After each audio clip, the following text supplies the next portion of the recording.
by two. Marauder, Nikto. You must remember those words. Gordon's alive. You know what the Turing test is? I know Kung Fu. Dead or alive, you are coming with me. What do you want to do?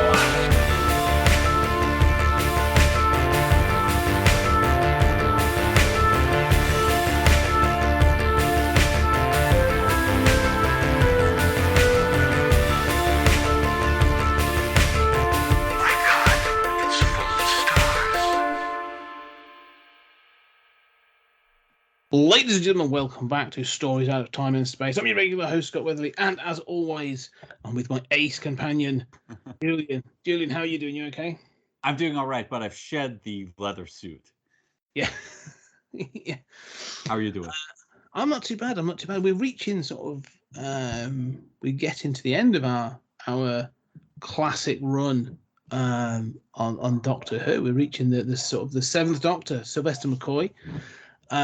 And we're going to be talking about Remembrance of the Daleks, often considered sort of his, I don't know, one of his better stories. No, it's a bit of a sort of a bittersweet pill, this one, because obviously this is not this series. It was series 26. He had one more sort of series, but he was the last of the classic Doctors, and it was Sylvester McCoy that is, I think, unfairly associated with the cancellation of the show.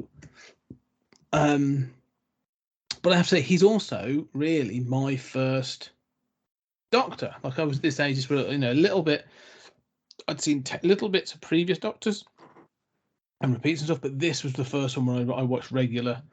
I first watched regular shows, so Sylvester McCoy is sort of my first Doctor. But yeah, as we jump in there, Remembrance. Well, have you got any remembrance of this or of this story? Did you watch it before?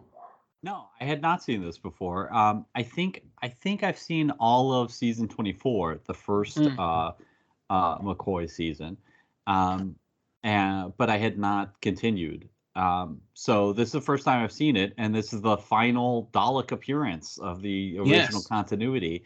I thought it was very interesting, some of the similarities in ways that sets up some of the revived series. But what were your thoughts? Yeah, it's interesting. I like this show. It's sort of as an overview. One of the things that's interesting is when McCoy was first introduced. If you go watch sort of like Time in the Rani, when he's first introduced for his regeneration, they have him as almost like, I don't know, clownish. Like he does like pratfalls, and he sort of plays it sillier. And I think they're trying to sort of pull back after Colin Baker being known as like the Angry Doctor. And that season 24 sort of it's bumpy. It has moments, but like the stereos aren't great. I think they try and sort of, it's not a soft reboot, but they've tinkered with the Doctor for this. This is the first series of series 25, and it feels like they've tinkered with the Doctor. Like they're bringing in a different attitude. Like Gon is sort of like, the sort of the silliness, and he's playing a bit, I don't know, more serious. And I much prefer him in this. Like, I think this is from this point on, I think, it gets worse. I mean, you go through like some of the end ones, Battlefield in particular, and obviously leaving on Survivor.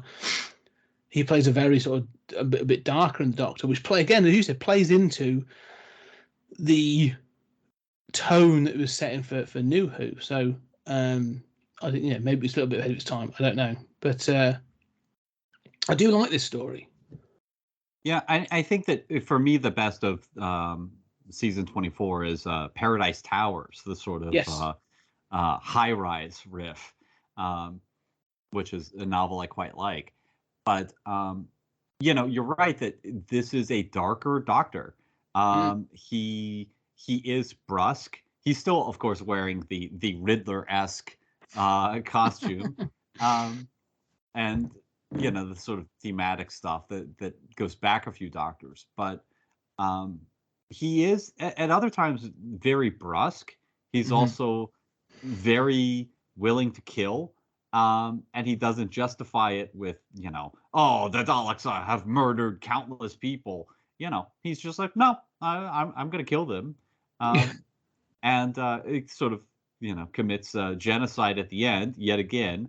The Doctor is one thing that we've learned through this journey in the TARDIS is how genocidal the Doctor is. Yeah. Oh yeah, he's willing to wipe out a race like quicker than it takes to regenerate. I mean, yeah. We'll get to the end of this. We'll get to the sort of, I'll call it, I don't know, a twist, if you want to call it that. Because I actually think the ending is actually one of the weaker parts of this story. I think there's much better pieces. Everything that's on Earth is actually a lot better. But one of the things I find the most, the Doctor's definitely darker.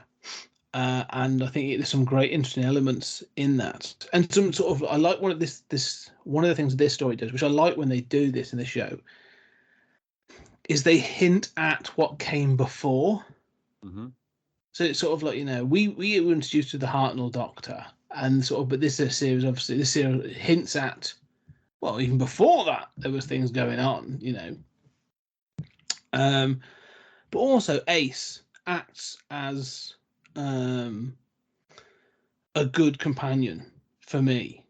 I enjoy her, and replacing,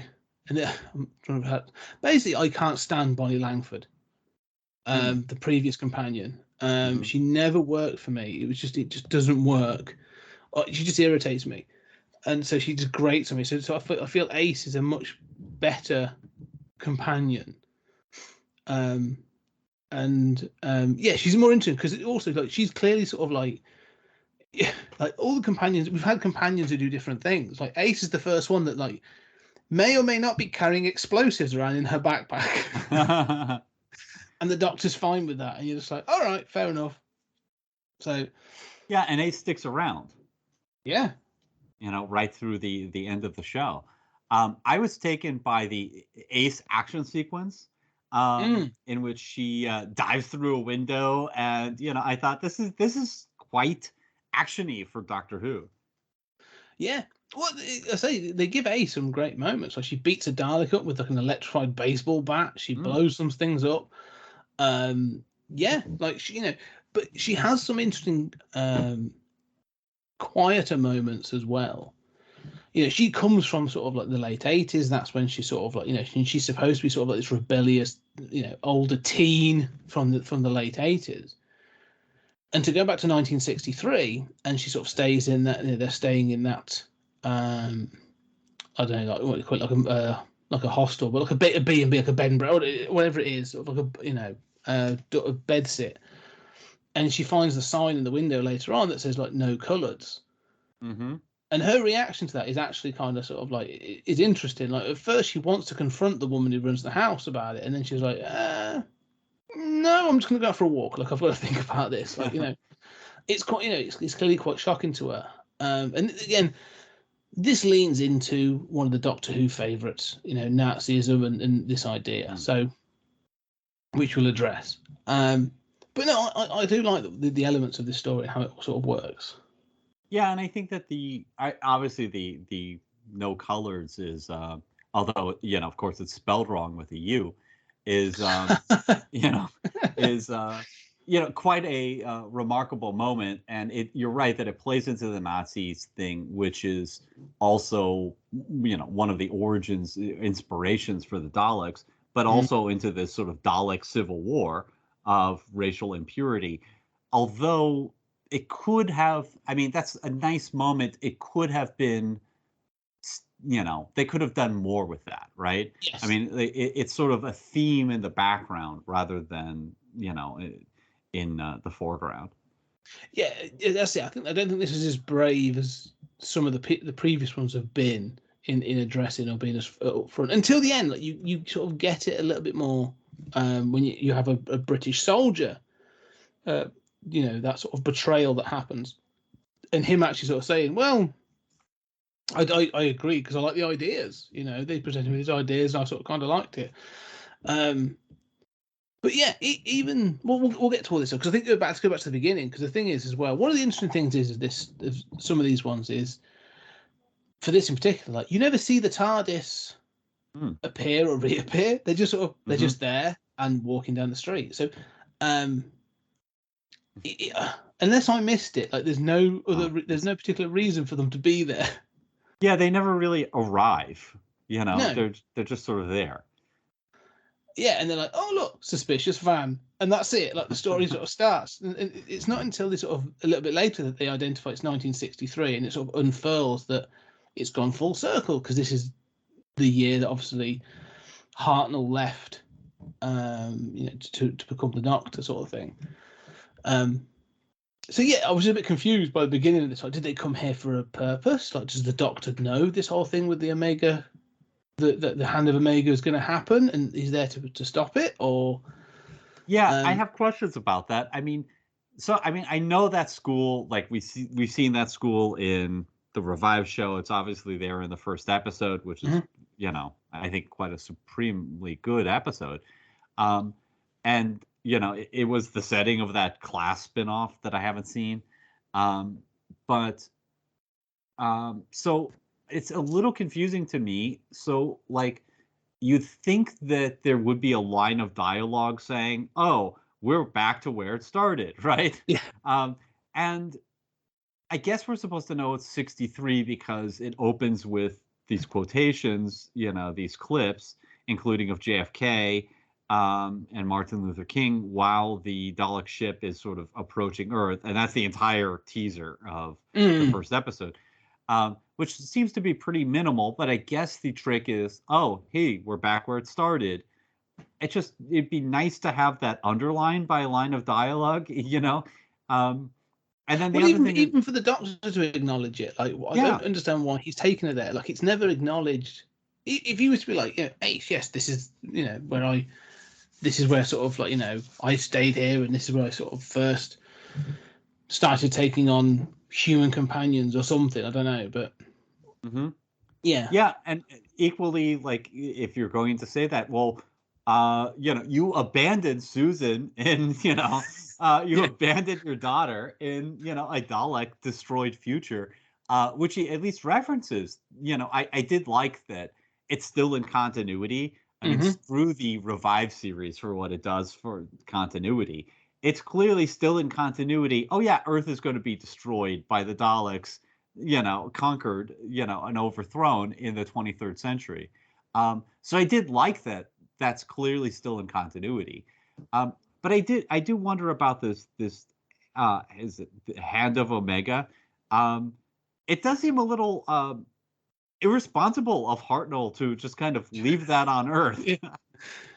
It's almost. The whole story sort of seems to play a little bit like, well, I left, and I left the oven on. I went on all these wild adventures, and I've sort of come back to fix it. Like it does. It sort of almost feels like that could even be the drop line of like, I left this incredibly powerful device about, and I'm sort of back to sort it. But yeah, it does, doesn't it? Like he's just sort of like gone off on his adventures. And you're like, you appear to have left this all-powerful weapon on Earth in a funeral parlor. Like it does seem incredibly irresponsible. Yeah, I mean, well, what alien doesn't leave a solar system destroying device around for a primitive race to find? I mean, that was Captain Kirk's raison d'etre, I think. To be fair, I mean, I do like the fact as well, though, that when you get into what this thing, the Hand of, you never see it as well. I think they don't try and sort of give you some rinky-dink sort of like paper mache kind of thing. They're not going to try and show it to you. It just exists in his casket, and you never really see it, But I do like this idea though that. Because you don't know how old the Doctor is. Well, no, you do, because he says at one point he says, I've been around for 900 years. Yeah. I'm good at rewiring things. He says, well, you get good at it when you've been doing it for 900 years. But I like this interesting thing of, before Hartley, he drops a line, doesn't he, when they were talking about later on. He says, oh, well, we were doing these experiments. And Ace picks up on it. She says, what do you mean we? And he's like, well, Time Lords. And he's clearly sort of like covering. So you're like, all right, so you were part of this whole thing that established how the TARDIS works. You were there. You established the rules of time travel and how this, because it's because even they cover themselves by saying like, well, clearly Daleks have time travel, and he's like, yes, but it's like a rough, dirty technology. It's not as refined as we are, sort of thing, and they want this power.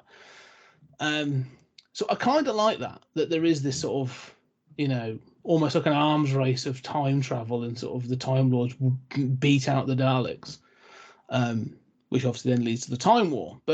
And that's what I was thinking. This leads on to that. This episode feels important in the grander scheme of things. So, right, and the Time War. I mean, between the Time Lords and the Daleks is such a key component of the revived series. But it is not, although the Daleks are the sort of arch adversary of the Doctor, they're not typically shown as traveling in time. And so that line also sparked some thought in me. I was like, oh, okay, this is, how they could, sort of evolve to be that level of villain. The other thing is that the Daleks in here, I mean, you have the, return of Davros, but the Daleks in here are split between two factions, which we've seen in the revived show. And also you get the sort of like white and gold Daleks. Well, we've seen colored Daleks.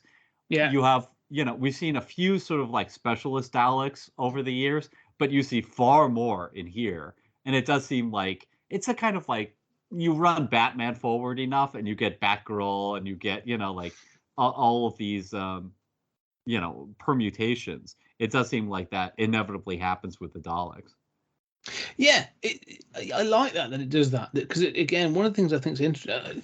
There's so many little bits in this show, in this serial, that I really enjoyed. That for that purpose, is they refer to them, and I like that again. Ace sort of gives it this sort of really sort of like here it is for the for the front row.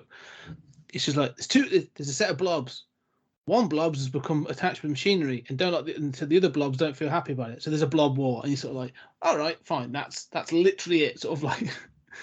But I like this idea that they call him like a royal. They almost call him sort of like a royal or elite level Dalek, and they've actually sort of attached cybernetics to themselves, so they're not just this genetic mass.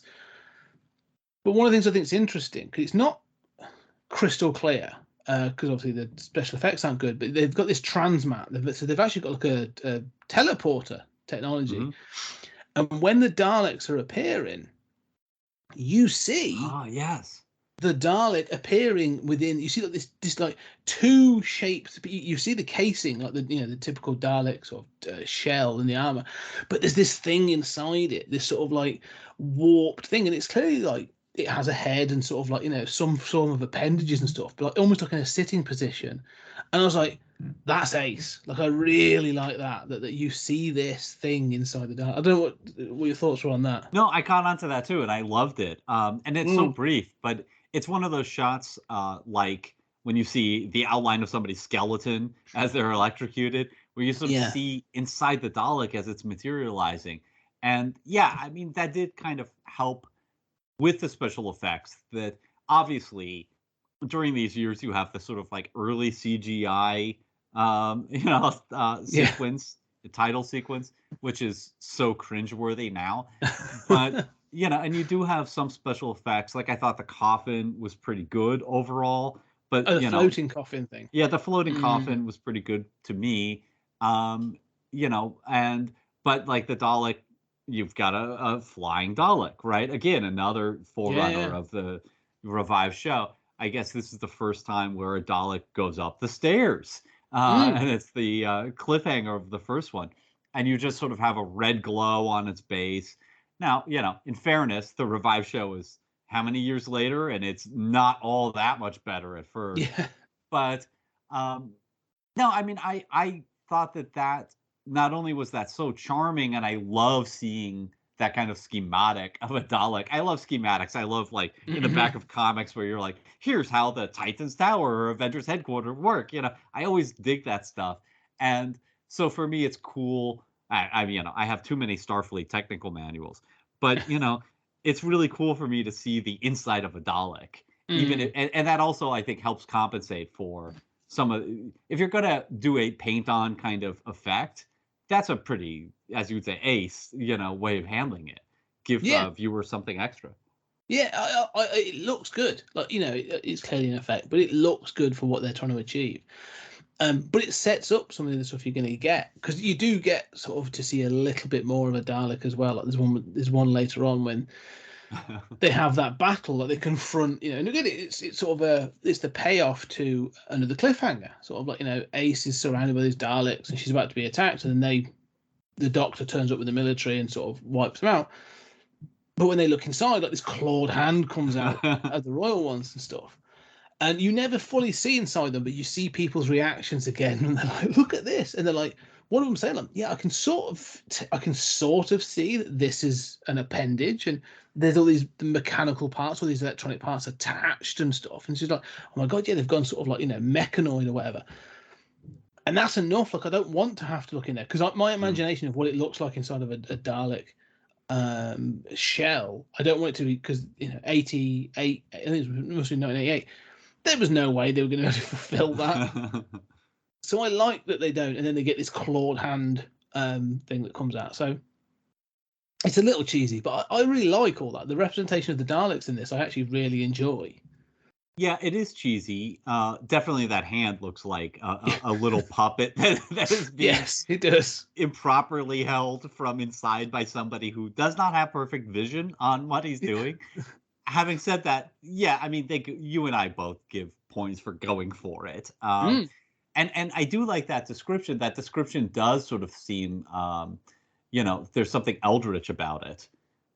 That is quite good. That sort of, because too often the Daleks are sort of depicted as almost like Krang from Teenage Mutant Ninja Turtles, yes. Right? They're just kind of like a blob that sits in the top, and that's fine. I mean, there's a cool element of what's inside this awesome casing. Well, it's just this blob thing, but actually describing it as more alien, more scary, I think, does wonders.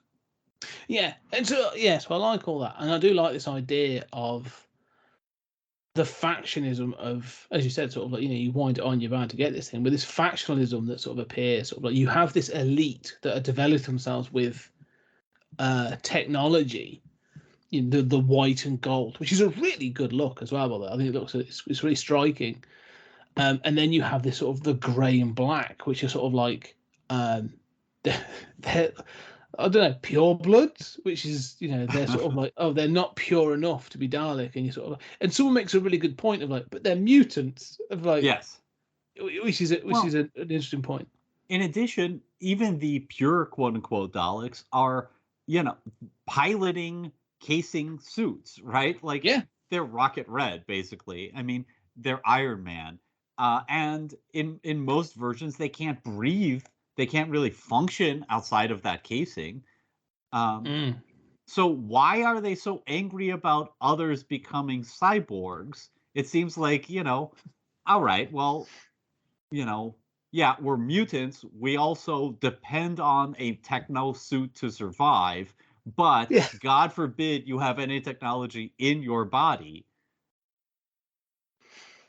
Yeah, it's an odd thing to get annoyed about, isn't it, really? Because the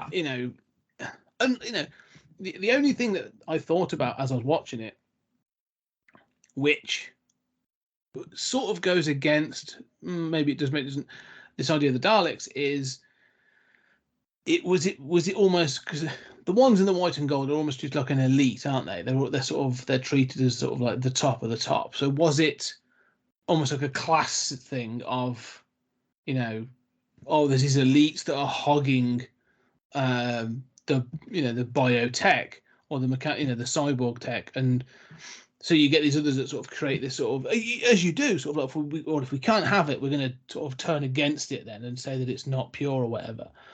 You don't really get an origin for this faction civil war other than, they've got mechanical bits and they don't like it, and that seems to be it.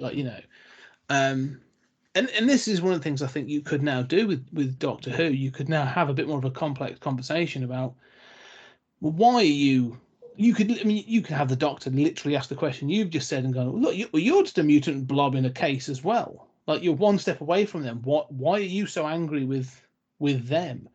And then maybe have, they'd probably try and cover that off in some way. But it just sort of happens in this one. Yeah, I kind of have. I mean, I guess it makes sense with the Daleks being about purity and everything else. But I usually object to when the Daleks or the Cybermen are sort of split into different groups. I object the same way to the Borg being splintered into different groups. I mean, I think that it takes away from what's scary about them.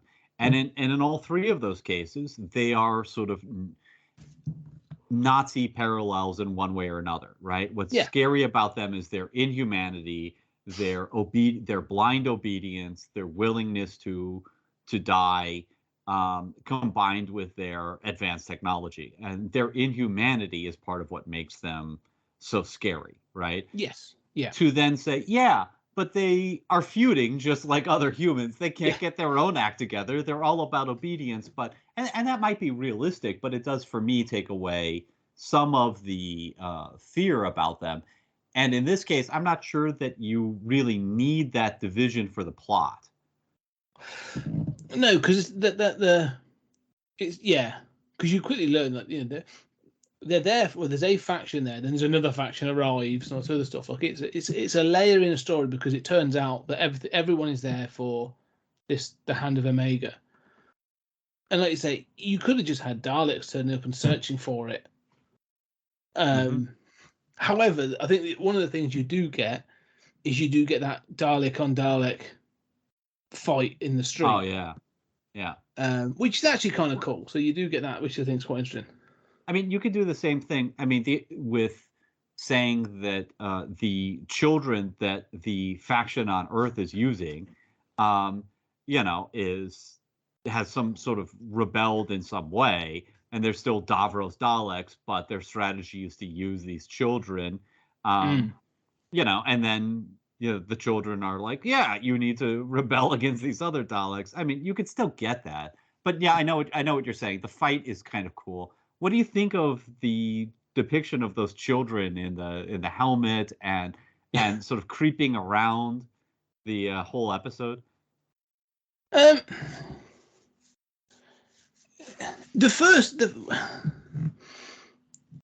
one of those things. It works and it doesn't work. When she's just the little girl at the school gate and that sort of thing, and even Ace and the Doctor are like, what's she looking at? What's your problem?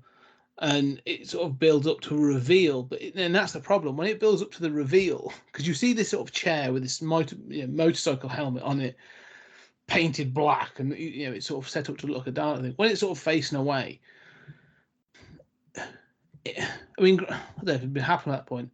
Unfortunately, it was one of those where I'm seeing this chair and I'm thinking like Dr. Claw from Inspector Gadget. And then when they do have the reveal, it spins around and there's this little girl in a school uniform that lifts the helmet up, and I'm just like, and she's supposed to be sort of like some psychic link to the Daleks. Again, it's one of those where I'm like, what purpose does she serve? Is she supposed to be sort of like, if she's supposed to be an ability for them to sort of like to go into their minds, to then act as sort of like spies or drones on the street so they can see what's going on without being detected, that's fine. But then why is she sat in this chair acting as a leader when we've seen they've got technology they can interface with? So it seems pointless. So it seems that they build up this reveal, and the reveal sort of just makes me giggle, because I'm like, it makes it feel pointless. I don't know. The idea of them infecting the children is kind of unnerving, but then the payoff doesn't work for me. Yeah, and I think if this were like New Who, you'd have creepy scenes of those kids being allowed to be creepier, and I mean, there is that shot of the microchip behind the ear, but it's of an adult. And these days you'd see something like that, but it'd be on a child's head, and it'd be much more effective. I mean, I'm with you that I think it's a sort of interesting idea. It's a good idea. It helps make the Daleks sort of creepy again. But I think when you first see the girl in the chair from behind, and you sort of see her from behind for several episodes, at least a couple before she turns around. At that point, you haven't seen Davros, so I thought, oh, okay, that's Davros, just from behind, and the reveal is going to be he turns around, and then I don't know if the joke or the reveal is, haha, it's not Davros, it's this little kid in a schoolgirl's outfit. But you're right that it sort of strikes me as less scary than silly. And then she and the little boy are, I think initially, well, I forget which one is first, but initially they seem to be the leader, but then they're commanded and they say, I obey, all right, well, so they're not in charge. It seems a little confused. And that's where I think that the payoff doesn't work, because I wasn't sure about the hierarchy of who's commanding who, because you've also got this like mothership out and about as well, that sort of, and that's the elites. So when that all sort of happens as well, I'm sort of like, okay, who's in charge of who, and like what is the sort of, like I said, the hierarchy of this, because it sometimes gets a little muddled, because there's a couple of other coloured dogs. There's a black Dalek with sort of like silver balls on it as well, and I'm like, okay, cool. So it's not a third faction; it's part of something else. But then that's part of the sort of like the rebellion faction. But I'm like, okay, well, if it's black, is that the leader one? And it's sort of the situation with those kids and stuff seems a bit confused at times. So I'm like, okay, it's not important. Just ignore it and move on. It might be another case, as we've seen in other serials, of sort of shoving too much in, right? Yes, and not it definitely feels like fleshing it all out. Yeah, because it's that thing of like, one of the, cause you said about questions. If you go back to the beginning, there's a van that's monitoring this school. It turns out to be a military van. And so there's this sort of, the military they've already received or, detected these signals or whatever. But we then find out that the Daleks are there to find us the Hand of Omega, and the two factions are fighting over it and whatever. But I'm still not sure why they've gone to this school. Because it turns out that the Hand of Omega is in London, as it would be, and it's at this funeral parlours in this casket that then the Doctor intends to bury. But like, I still don't know why they chose this school as a base. Like, it doesn't seem like there's any explanation other than, oh yeah, creepy kids. We can do creepy kids coming out of school. Or we could show that school again. We're celebrating the anniversary by going back to the first episode. Yeah, it just feels like there's a lot in the beginning of this. There's lots of things that seem to happen, or lots of things are in place that I'm not entirely sure why they're in place.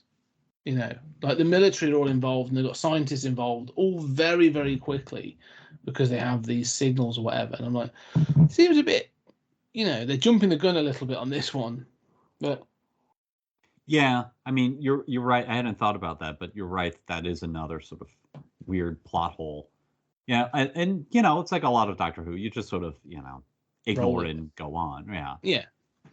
It's only the setup. It's just this beginning bit that I'm a bit sort of like, because the school's actually got like soldiers watching it, and because that's how you meet this guy whose mum owns this bedsit, and Ace meets him in this cafe and stuff, but you find out that the army are watching this school, and I'm still like, I'm not sure what for. Like, how bad have things got to get for the army to be watching a school? Like, Well, and also you don't see students of the school. You don't see, many administrators or teachers at all. So, it's sort of like, how does the school function? Yeah. None of them are leaving. There. Yeah, there's no kids fleeing the Dalek attacks. It's like, oh, we've got a transmat in our basement that's filling the school with Daleks. Do we have to evacuate the school? Don't worry about it. We haven't cast those characters. Yeah, it feels it's sort of clearly quite empty. The halls of this school are quite empty, because because it has little nods that carry on in, again, something that sets up for New Who, and I think has maybe even happened before, is when the Doctor goes into the school to start having a look at this, he is mistaken for someone who's applying for the caretaker's job, which has been used at least twice. I think Tennant did it and Capaldi did it as well, being the sort of the caretaker at a school. And so I was like, I kind of like those little bits where people just seem assuming he sort of goes, yeah, all right, that sounds like a good way of getting into the school. Let's just go with that, and is willing to roll with those things. But like you say, yeah, you never introduce any children other than the bad children in this sort of school, and the headmaster who has the chip behind his ear. So yeah, it's. And I know this is all budgetary. I understand that this is all budgetary because extras cost money and time, and more children means restrictions on filming times and all that kind of stuff. So I'm assuming there must have been considerations where they're like, we could have a class, and they're like, it's going to cost this much, it's going to take this much time. We don't have to worry about it. Just do what we can do. Yeah, that's true. But you think that that would be cheap compared to most stuff, right? I mean, just. You get a bunch of extras and just throw them in a classroom. You're clearly having even for a single 2 or 3 shots, I could probably look at a day's work. So kids love to run away. Just like put a Dalek in the background and have kids running away from the Dalek. Every proper British kid would jump at the chance to do that. Just kid, adult. If I was in a show and I'm being chased by Daleks, that's amazing. That sort of one of the things I do like, we talk about this. We talk obviously, we're talking about this going back to 1963 and all these other bits.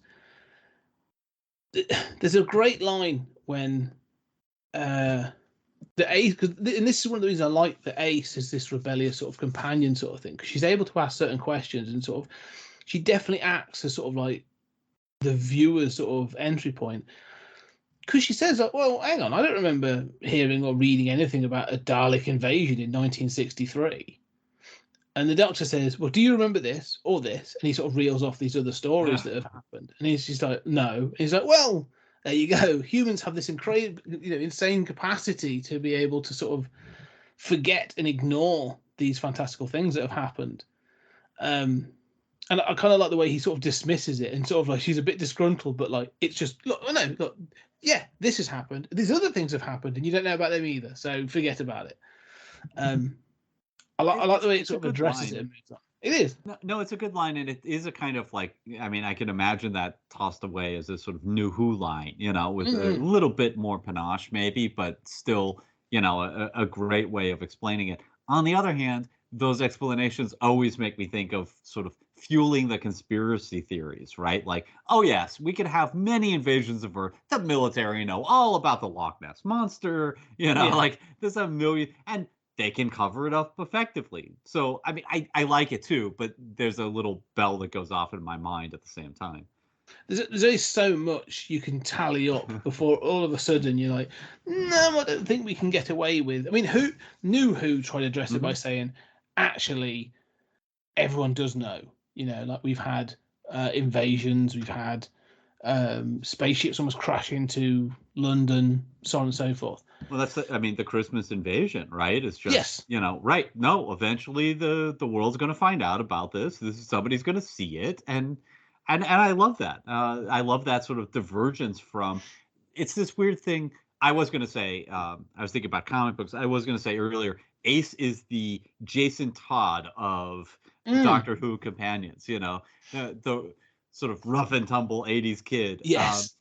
But, I was thinking of comics in another way, of this sort of like weird insistence on not deviating from the world that we know, right? Yes. And, it's like, well, we'll lose the audience, but you can't run any of these stories, whether it's Superman or Doctor Who, without deviating at some point, because we're going to notice those aliens invading, or some of this technology is going to change something. Well, no, and that's the biggest problem, isn't it? Sort of the more you do, the more you introduce, the more you are, you can't keep saying that this is the world we live in. I mean, that's sort of, talking comics, that's the problem I always have with all of them. Like you've got, if you've got Iron Man and you've got Tony Stark and Reed Richards doing all this other stuff, like, well, how come you've still got people using regular phones and other panels? Like, Apple doesn't exist or Sony doesn't exist in a world where Reed Richards is inventing things every other day. Like, it doesn't make sense. So at least they try and address it in Who. They're sort of like, yeah, these things have happened and they were small scale, so you didn't, they just forget about it. They get pushed into, mythology or folklore. So I do like that. But there is another throwaway line I thought you're going to mention, which is that technically this takes place in the Quatermass universe. There's that line about Bernard from the British Rocket Group. I thought this would tickle you. It did, and I was going to say it's the. I think it's the. There are two references to that kind of person. There's a New Who reference to that kind of thing as well. I think it's in an early Tennant when he references a friend, Bernard in the record in the what's it? But yes, and I like that because again we've always said without Quatermass you don't get Doctor Who, and so it's a nice little nod again, this sort of celebratory nod to be like, no, yeah, we know our origins and we know sort of like British science fiction. And you viewers are more than welcome to imagine that all of that has taken place in this universe too, if you so desire. Yeah, it's still the crossover I want more than anything. I love the joy on your face as you say that. Yeah. But the other thing is, this episode also this serial gets a little bit meta. Like, it's very minor. But they're at the bedsit, and it's just as Ace leaves when she finds the sign that says no colours. And the TV says, good evening, it's the BBC. Now starting a new television, Doc. And it's just it says Doc, it sort of cuts out to the next scene. And I was in two minds about that. I was like, that's funny. Mm-hmm. But is this a straight? I mean, were they getting that meta in 1988? Well, I don't mind that it's meta. I mean, and of course you could pass. I mean, maybe they were going to say something else instead of Doctor Who. But I was of two minds too. The positive is, that's clever, and it's not a big deal. Obviously, of continuity issues with Doctor Who, this is not worth being upset about. On the flip side, it's like, right, I mean, what else was that if not Doctor Who? And if it is Doctor Who, how is this show? How do we understand that? Okay, shut up, Julian. It's just a bit of fun. It's a nice little nod. I mean, it's an Easter egg before sort of Easter eggs. I can imagine, people getting excited by it. Fan services, if you will. But it works. It's good. But yeah, all this sort of is building up to. Because one of the things I would say about one of the things about this show, and this and the next series, was the BBC was sort of cutting budget left, right, and centre. Like so they tried to limit the stories. Like the stories take place in much smaller locales. The sets, because we were talking about how good the sets were on sort of the Peter Davison one. And some of the others have been quite sort of like sprawling and stuff. Like Third Doctor had a thing where they were traveling to different universes, and it was on this big oil thing and all this other stuff. This feels very self-contained within this school and the sets and that sort of thing. And that sort of carries on. However, they do have this persistence for physical effects. Mm-hmm. And it pays off over, because you have like a number of Daleks in this serial. Like, it's not just one or two. Like, there's at least, 10 on each side at times. Like, you see quite a few. And the other thing is you get a shuttlecraft that's come from the mothership. And there's a great, like, it lands in the playground of the school, smashes all the glass in and all this other stuff. Great. I'm loving all that. And I'm going, is this a miniature? And then you see it land, and I'm like, no. This is a full size, shuttlecraft, like, it looks quite boxy and all this other stuff. Like, it doesn't look like a Earth shuttle, but it lands. I don't know how they must have done it with a crane or something. But I'm like, yeah, well done for really pushing those physical effects. I mean, Daleks come out of it. A door opens, and actual Daleks come out of it, and it's not a miniature. Like, it's in a school. I was really impressed with that. Like, I thought that was a really cool. That, and you said about the floating coffin, but that shuttlecraft when it lands, I thought I was really impressed with that, because it becomes a physical set for them to use. Yeah, no, I had the same thought. Like, as it's landing, I'm like, oh, are they doing this? And then oh no, they went for it. I did sort of think, as the Doctor opens the hatch, you could have put some sort of connection between, like, it's not a hatch so much as a panel that you pull off. But it does look cool. I do think that Davros doesn't look as good as in the Genesis of the Daleks. No. That would be a complaint. But you're right about practical effects. I'd also point out the rocket launcher. I mean, like, yes. Ace uses a rocket launcher. Yeah. Like, you've totally. There's a bunch of explosions. I mean, they're attaching plastic explosives to the Daleks. There are some sort of silly effects with the immobilizer gun that strangely they don't ever use again. And this sort of like electrified bat where they're sort of like drawn old school Disney effects. Yes, zap coming off it. But I dig that. I thought the bat effect was better than the gun. But I do like that they go for it. And I think you and I both have an appreciation for, like, when you dare to just go for it despite not knowing necessarily how the effect is going to go. So yeah, rocket launchers, we've got people, Ace flying through glass. We've got, ray guns and electrified bats. The doctor's zip lining from the school onto the shuttlecraft, and I mean, you mentioned before in some of the previous series we do, especially sort of like starting with sort of like the Peter Davison one, who's like, oh, we're now getting like the action Doctor, and I mean, Sylvester McCoy he does a bit, but like Ace is clearly that sort of standing of like, okay, she can do the running around, and she's actually got some agency. Like Ace, she knows her own mind. She's willing to like blow stuff up. Like, she's got no compunction about grabbing a rocket launcher or a baseball bat and taking it to things. I remember as a kid like being impressed. Like, oh, this is the companion. Like, she's really cool. Like, she that bomber jacket with all the badges and stuff sewn onto it. Like, I thought she was a really sort of cool character. And watching it now, like, yeah, they do give her more agency than some of the previous companions. And again, like, it feels like she's not. I mean, she's not a comparison to, let's say, Rose Tyler or anything like that. But like, she feels like an update of previous companions. Like, they were starting to go, oh, they need to be younger, and they need to be a bit more dynamic. I like that she calls him Professor, which is quite funny.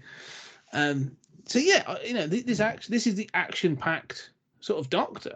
Like, they're really sort of going for it in some ways, and they do throughout the rest of the serials. Like, up until the end, I think they sort of like they knew that what was coming, so they were like, balls to it. We're going to go all out. Like, we're going to have an Arthurian one with a demon, and we're going to have cat people, and we're going to have like all these things. And I feel it like in this. I feel they're like, if we know that the end is maybe coming, we're going to push the boat as much as possible. And I appreciate that in both story and in what's presented on screen. I don't know. Do you get that sense? Yeah, I don't know about pushing things as far as possible. I mean, those serials better than I do.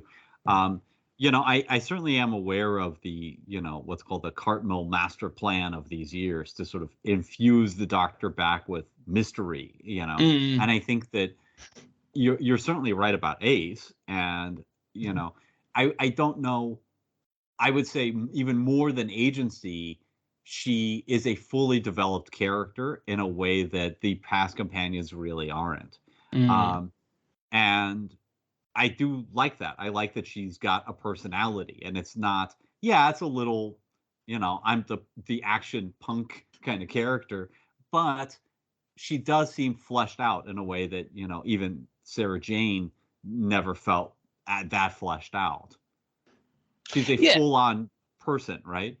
Yeah, like she has conflicting feelings about things. Like she and she grows.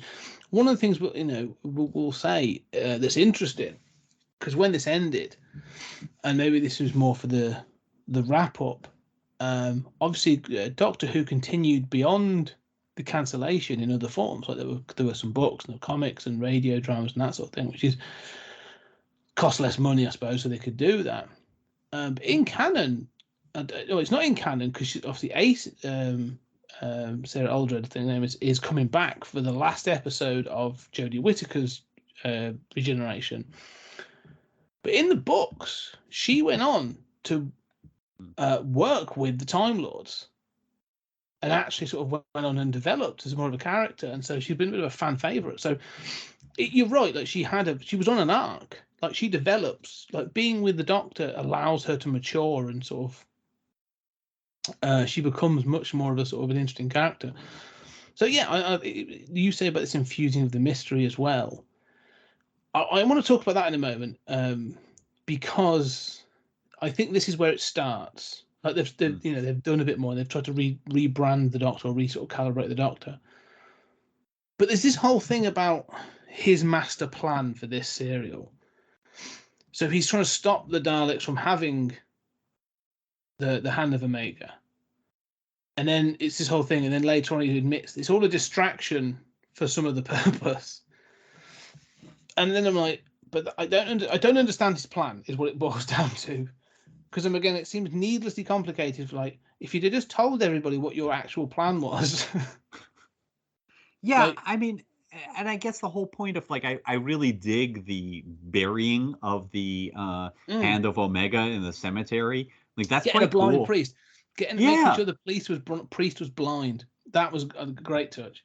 Yeah, it is, and the whole burial. I mean, they even go as far as to have the obligatory in the ground shot as the Doctor throws earth on it.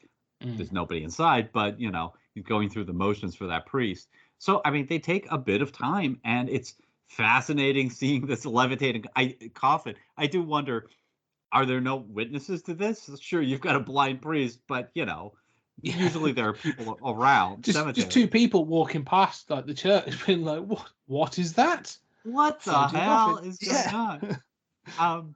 But I ostensibly, once you get past that, I like the scene.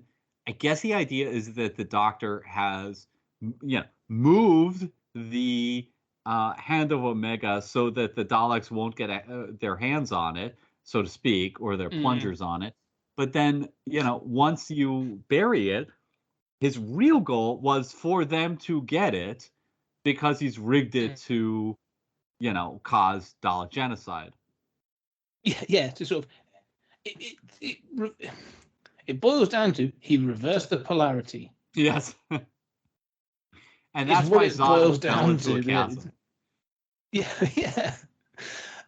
It was that thing of like, but I'm like, well, why not? So you wanted the Daleks to believe you were trying to keep it from them to ensure that they wanted it, and you go, all right. Did it need to take all this thing where people have died up until this point, like soldiers have been killed, and so right. Stick your pinky in your mouth and say, "Oh no, Daleks! I hope you don't get a hold of the Hand of Omega," and then run away and let it do its work. It's fine as a plan, but it still feels a little bit like like you said, this is a cold Doctor. Like not only is he willing to kill, like he's willing to let people die to facilitate his plan. Especially in the military. And I don't know, it feels a bit weird. Like it feels like overly complicated, but fine, I'll accept that plan. I don't think it makes sense. I mean, and I don't even think the rigging of the Hand of Omega makes sense. Although it is cool to see, like, this is a sort of, we don't really know what it does or what it's supposed to do, but it is a kind of like doomsday, dangerous kind of Time Lord device. which does kind of add to that air of mystery. Well, they sort of allude to it being a key component of what makes the TARDIS technology possible, but they're not going to try and confirm what it is, and I'm fine with that. They don't need to. But this whole thing of like, re-rigging it to do its thing, and because we then get to the, you get to the end, and we've said about sort of the reveal of Davros being in. We're going to be talking about it later in season 4. Is Hitchhiker's Guide to the Galaxy, the 2000s version, Martin Freeman in. What's it? The depressed robot in that. It's got that massive head. Yeah. That's all that thing that Davros in reminded me of. Marvin. So yeah, thank you, Marvin. The depressed robot. I was like, what is this ridiculous looking Dalek thing that's floating around? It looks ridiculous. And then when it peels back and you have Davros inside it, and he's got wires and stuff into him, it's like, oh, he's part of this thing of having cybernetics or enhancements and stuff. And you go, yeah, but again, I was like, but he was before. Like when we saw him in Genesis, the Daleks, like he had a headpiece on that was giving him sight. He had all these wires in him, and he was in that chair. So I'm like, but he was already cybernetic. So why go to this extra length? I thought he was part of the pure Daleks. Well, he's part of the Royal Daleks. He's part of the thing that's at the top. He's in right. Oh, are they the Imperial? Pure? I think the Imperial Daleks are the pure ones. Oh, which makes even less sense. See, I thought the Imperial ones were the ones with the cybernetics. We may need to clarify, and that's what I mean. Like, that's what I'm saying. Yeah, we talked about like the hierarchy of who's got what gets a bit muddled. Because when he opens, he's quite deep into it. He's got these wires and bits and pieces into him, and I'm like, this feels like overkill compared to what he had in Genesis. Like 10 years before, he's had this thing, or even more so. Like, right, and he looked more effective in that sort of mobilization of the bottom half of the Dalek than this silly sort of like lollipop head contraption. And so that sort of bothered me. Yeah, the lollipop head thing, it looks like a sort of like radar dome just placed on top of the Dalek, which, I mean, look, let's be frank. The Dalek design is classic and yet kind of not great and stupid at the same time, right? Yes. And I love it, but to then put a giant thing that, I mean, in the whole, one of the things that's cool about the Dalek design is that it tapers as it goes upward. Yes. And then to make it bulge out in this giant dome is really stupid. Doesn't look cool. But the other thing is, you're right about the cybernetic point. But the other thing is that, while it's really only there to say, see, you thought this was a special Imperial Dalek, it's really a carrying case for Davros. So why does Davros put that head on?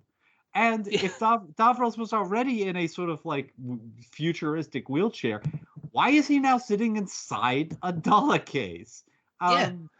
Surely that's not the most efficient way to get around. It's just for the reveal. It is, yeah. And they keep referring to him as the Emperor Dalek, the Emperor Dalek, or Dalek Emperor, whatever. Now, you're right that the Imperial Daleks are the ones with the bionic appendages. I stand corrected for the audience.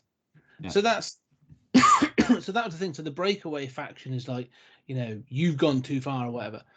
But yeah, the reveal of Davros, it does. It feels like, again, it's a cliffhanger moment. You get the reveal and you go, whoa, and you're like, oh my god, it's Davros. Unfortunately, like, it comes back the next episode and you then spend time with him and you're just like, yeah, this doesn't look as good. You don't feel as menacing.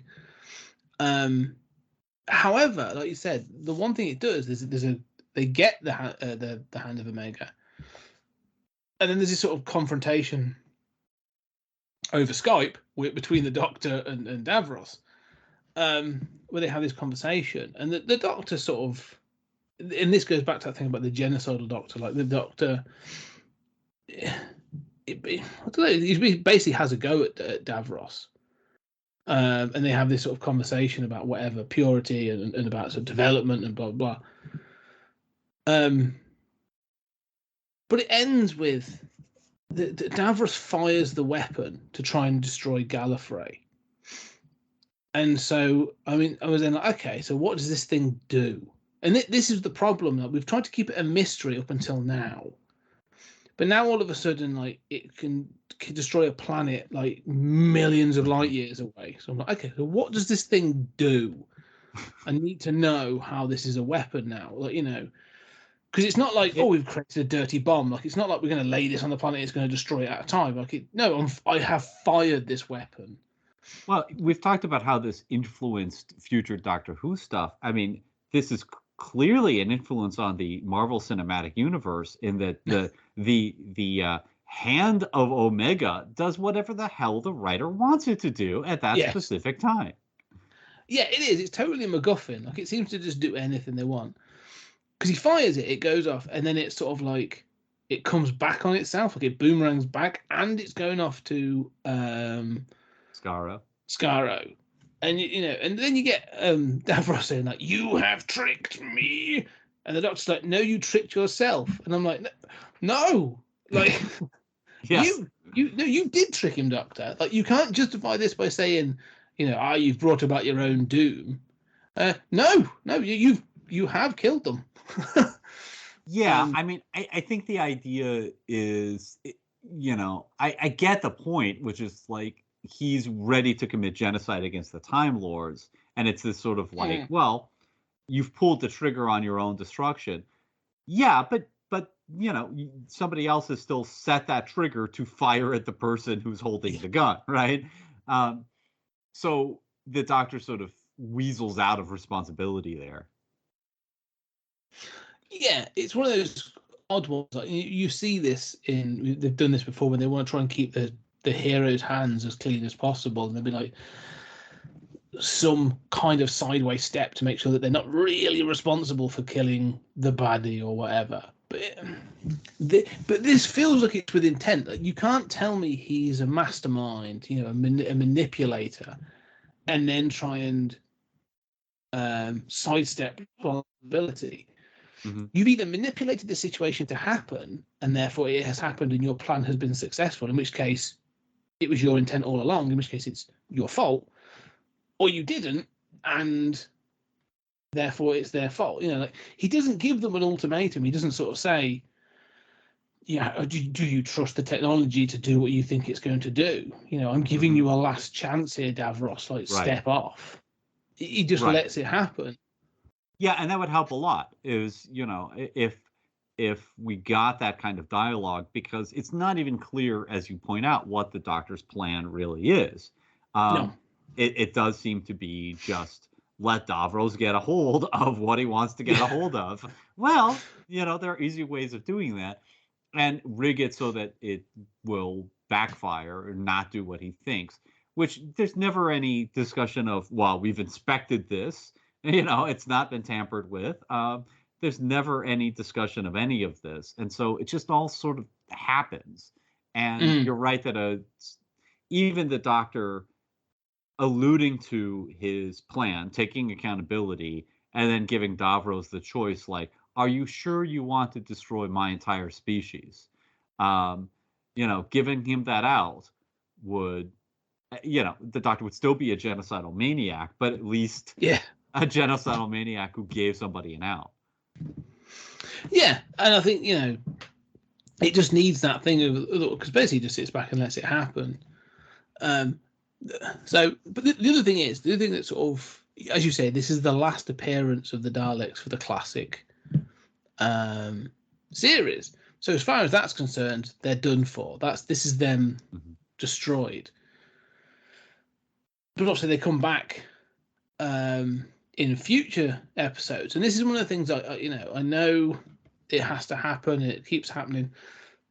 But this thing of sort of, this time I have wiped them out of existence. They no longer exist in time and space or whatever. It's like, I wish writers would stop trying to put a full stop on a villain that is clearly going to come back. Yeah, I feel exactly the same way. I mean, how many times have we had Gallifrey destroyed? You know, Yeah. yeah. I mean, I wish they would stop doing these things. And exactly as you say, yes, a writer could imagine they want to be the one to put a full stop to it, but that's not going to stick. There are ways to make it equally as dramatic without doing that. But I also have a question. I mean, first of all, you pointed out how absurd it is for the hand of Omega to fly across the universe. And this is such a minor pet peeve of mine. It's so sort of stupid anal, Julian. But I'm really annoyed. And Star Wars is the worst offender, but Star Trek does it too. That people can see light years distance. I mean, if you blow up a planet, you instantly have like people reacting to it from other solar systems. No, that's years away. So yeah, I mean, this is an annoyance. So how do you see it? How far away is Skaro? I mean, they all see it instantly happen. But the other point, the real point I was going to make is they've destroyed Skaro in 63. Yes. The hand of Omega isn't traveling through time as well as flying through space, So, yeah, so Skaro was destroyed in 1963. So I guess retroactively, every time we've seen Skaro, it was in our past. Yeah. But then that also means that when, like, the Daleks were taking over Earth and the Daleks were doing everything set after 1963, they're well aware, oh, yeah, our planet has been destroyed. They were an outreach. They were on a different planet. I don't know. Yeah, I mean, it's one of those continuity. This is the thing with time travel, isn't it? Sort of. No, I don't want it to be. No. I don't mean, but like when you present time travel shows, yeah. If you're going to go to the future and the past, then do something at some point, then okay, well, everything beyond that point changes. Right.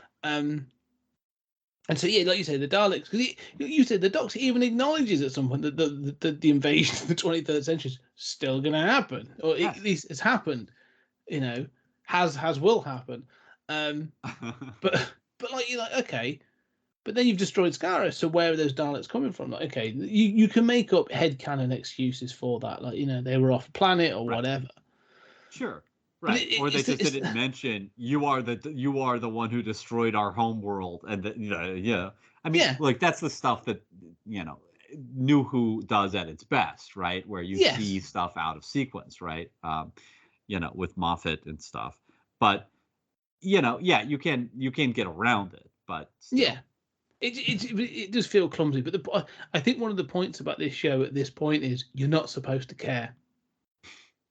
Well, do you know what I mean? As a viewer, like the writers clearly don't. They're a bit like, it looks cool. It's an ending. Move on. That roll on sort of thing. Well, you say that you're not supposed to care, right? You're not supposed to care about the plot and its plot holes, but you certainly are. The writers, and the producers are trying to swing for the fences here, right? Yeah. You are supposed to care about the Doctor in the show, and you are supposed to care about continuity. I mean, the whole point of this episode is we're going back to the first episode.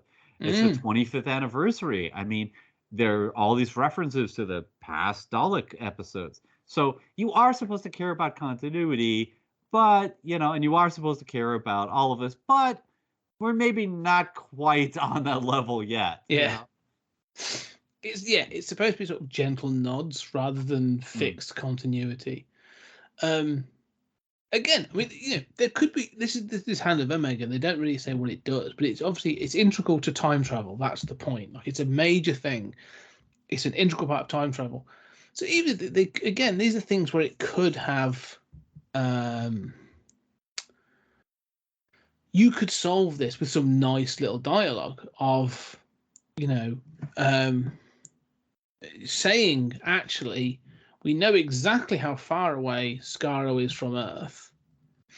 And what I've done is I've programmed it as when you fired it, it actually fired back in time to the point of time where the light from that explosion will hit us now. Mm-hmm. So Skaro has actually been destroyed for I don't know, a year, or actually I sent it back and destroyed it. Yeah, almost like the Watchmen thing of like half an hour ago. I did it. Yeah, that's nice. No, that would be clever. I mean, the other thing is they both have time travel technology. I mean, Yeah. our view screens allow us to do this thing. Okay, right? Well, we can see in the future as it finally arrives at Skaro or whatever the hell it is. I don't know. Yeah, I think we're trying to overthink the end of this because it's clearly like it just wants to be. It's a missile. It's gone boom. Is what it boils down to. Yeah, I mean, I'm not thrilled with this whole No. conclusion and with the whole hand of Omega. I mean, it's a cool name. It's Mm. cool the by the way, not the best hiding of the hand to put an Omega symbol on the tombstone. Like, Yeah. don't ask who's buried here, because it's a super weapon from outer space. Yeah. Don't tell anyone. Yeah, it's one of those. But this is the kind of thing you get. I actually kind of like when they do these things in TV and comic and stuff because it's so blatantly obvious. But you're like, this is our secret tomb with a big X on it. You're like, all right, okay, fair enough. Yeah, it's still a cool looking tombstone. But then the hand turns around and it's like, right, I've destroyed Skaro like you programmed. Now I'm going to. I mean, supposedly it's the force of the explosion that destroys the mothership. I mean, it's not really like I thought it was the hand comes back. That's what I thought. But then there's like some line about how, the explosion somehow. I don't know. It's feedback. It's a feedback thing. Right? Like, how does that work? What the hell does that mean? But then he also says after that, he says, but now the hand of Omega is going to return to Gallifrey. Mm-hmm. Like, and I'm like, is that a good thing? Well, it's you've been a keeping genocide it weapon. Hidden. Yeah, but you've been keeping it hidden, like and you've across these 7 regenerations, you've had several encounters with the actual Time Lords, where you've said they are not to be trusted. There's a reason you're on the run, yet you're giving them a doomsday device. Yeah, there was a whole season, the trial of a Time Lord. Yeah. You've got the Time Lords should not be handed this sort of doomsday device, but Yeah. So again, they're trying to wrap things up. As you said, it's the 25th anniversary. They're trying to wrap things up, but I like the fact that it doesn't end with the Daleks being destroyed. Like, it sort of that's that story, but then you do get like this human story as well. That sort of Ace learning a lesson. Like, she trusted this young soldier. And then she finds out that actually he has betrayed them to the human counterparts for the Daleks. And she gets a go. She has a proper go at him. Like she throws to punch him out. But there's this sort of realization on her part of like she's seen that no coloured sign, which is obviously no black or brown people to sort of be in this bed sit, and it's his mum. So there's this idea of racism being sort of typical of this family. And then when she confronts him, like this guy, I forget the last name, but this sort of sergeant or this corporal or whatever says, well, the guy, this guy who was working with the Daleks, his ideas made sense, and it's about purity, and it's about putting your people first, and it's all this stuff we're hearing now, but it was very sort of like National Front, isn't it? It's sort of like British for Britain for British people, that sort of thing. And her shock at that of like, I thought you were a good person, and he's like, I am a sort of a good person, but this is what you've got to do. You put your family, you put your people first. And I kind of like that gets a resolution, but like the resolution isn't. It's just his shock at other people don't seem to see. Him, like he doesn't get killed or anything like that. Like, he gets arrested because he betrayed them. But I like the fact that you said about Ace getting this moment to complete her story as well. Yeah, I mean, I like everything you're saying. And I think I like that in the story, but I feel like it's sort of understated to me. I like any time that the villain is not seeing themselves as a villain, right? I mean, that's usually a wise choice. Having said that, yeah, I mean, I wish that there were more on this. I wish that there is that scene where Ace confronts him and says, like, I liked you. Yeah. And, it's sort of like almost a scene, but, I'm thinking, right, I don't remember her pining over him. I mean, this isn't a like City on the Edge of Forever where, he's the one that got away or something. Yeah, I don't think it's that kind of like, though. I don't think it's, if I want to sound childish, it's not like. I think it's this thing of like she's in a different time. I think because this is only her second adventure. This is only her second serial, remember? So, she's now been displaced since 1963, and she's sort of trying to find her way. And it's like that thing of like, oh, I found someone I can trust, and someone young in 1963 that I can relate to, and I'm, that sort of, I like them. I can, and then to find out that they're a racist and willing to to me, I didn't take that as romantic, more as like, oh, yeah. I thought you agreed with my principles and I liked you for it. Like I found a kindred spirit, someone I could trust, and you betrayed that. Like it feels like Look, I mean, we have that experience over here every time you go to like a grill out with your neighbor, Yeah. And you realize, wow. No, I mean, I like what you're saying. I do I still feel like there's not enough of an arc there, right? I mean, I want just, and you say about sort of how a little bit of dialogue, could help. And could have helped at the beginning with sort of establishing it's 1963 and here's what I feel about my earlier incarnation and stuff like this. Again, a little bit of dialogue to sort of give Ace a more proper arc or underline for the audience that she has gone on that arc, right? Yeah. Would be most welcome. Well, it's interesting because there is a scene that I think she should have been a part of that would have helped. And it was a double whammy of the scene for me. But like the doctor he leaves the school and he goes back to the cafe to sort of like to chill, basically to chill out. Like he's like, he's a bit, some shit's gone down. And so he starts speaking to the guy who runs the cafe. It's a black guy. It's a West Indians guy. Boy from the West Indies. And he has this conversation of sort of like, yeah, well, I've been here this long, but if this and this hadn't happened, if this decision hadn't been made, like my grandfather wouldn't have been brought over here for this purpose, wouldn't have been traded, and I wouldn't be here now. I'm a sort of second generation, so and I wouldn't be here. And for the doctor's making this decision about, and it's when you watch the end of it, this is that decision about making decisions and the ripples it has through time and how it can affect people. And I like that moment when he says that. He says, "Oh, it's like dropping a boulder in a river, and the ripples bounce off the sides, and you don't know where they're going to go. You don't know how it's going to affect things through time, good or bad." And it feels like Ace should have been part of that. If you'd been part of that discussion, to say like to give her 1988 experience to be like, hang on, well, where I'm from, like, this is a different thing. And the doctor was like, yeah, but like you say, there's 25 years of history have passed between now and then. And you've benefited from those 25 years, and you're not talking from this gentleman's experience. I think would have been a bit more interesting to that arc to be then trusting someone and feel betrayed.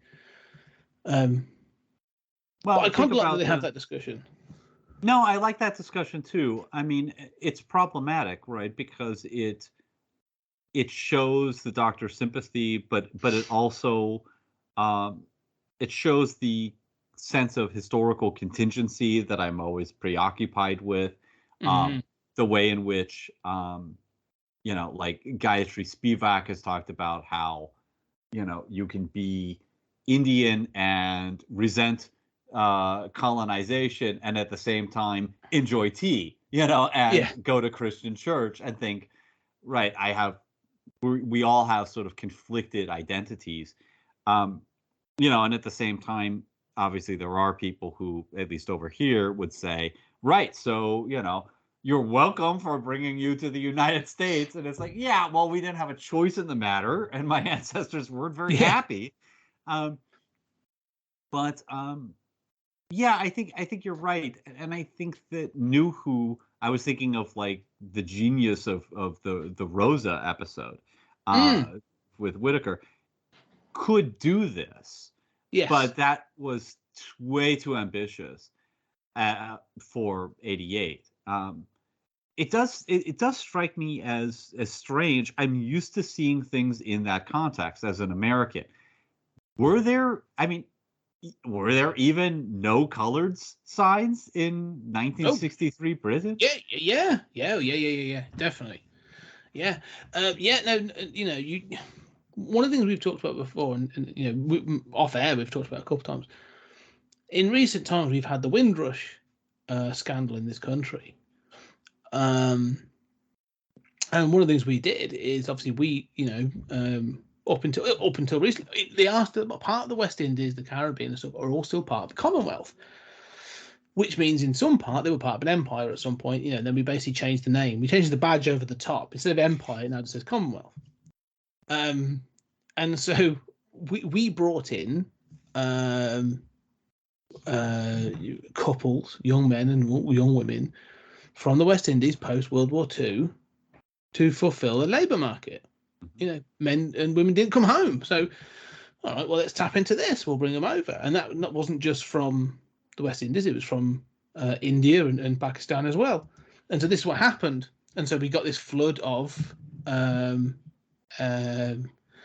use my careful words, but let's call it an ethnic minority labour force that came in. And many just fitted in, and got on with it. And, the jokes of sort of like, Indian or Pakistanis having all the corner shops. Yeah, they started up businesses. They made a go of it, and they did well. And the same for these guys from the West Indies and these families from the West Indies. It did result in Theresa May, generations below, people trying to be flown back to the West Indies or sort of things because they weren't. I can't even get into it without getting furious. So I'm not doing that. But yeah, no, it caused masses of racial hatred in some parts. What was interesting is in others, it just didn't matter.